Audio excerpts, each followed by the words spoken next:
আগামীকাল ভোর 8:30টার দিকে আরএসকে গ্যাংয়ের সদস্য আরএসকের হাতের উপরে শত্রুপক্ষ ঠাডা নিক্ষেপ করে। তবে অনেক কষ্ট এবং চেষ্টার পরে আরএসকের হাত সেই ঠাডার হাত থেকে একটুর জন্য বেঁচে যায়। অন্যদিকে রাতের সাথে সাথে আরএসকে গ্যাংয়ের সকল সদস্যদের উপরে শত্রুপক্ষ আক্রমণ করার চেষ্টা চালায়। আরএসকে গ্যাংয়ের উপরে ঠাডা নিক্ষেপ করার পাশাপাশি শত্রুপক্ষ তাদের উপরে অনাকাঙ্ক্ষিত হামলা চালায়। শত্রুপক্ষ প্রথমেই রাহাতকে বাগে পেয়ে যায় এবং তাকে সাথে সাথেই চাঁদের দেশে পাঠিয়ে দেয়। বিপদের আশঙ্কা পেয়ে আরএসকে গ্যাংয়ের বাকি সদস্যরা সেখান থেকে লঞ্চ প্যাডের মাধ্যমে পালানোর চেষ্টা করে।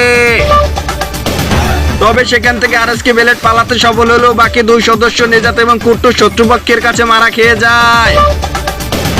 গোপন সূত্রের ভিত্তিতে জানা যায় আরএসকে গ্যাংয়ের উপরে জোডিয়াক গ্যাংয়ের সদস্যরা এই অতর্কিত হামলা চালায়।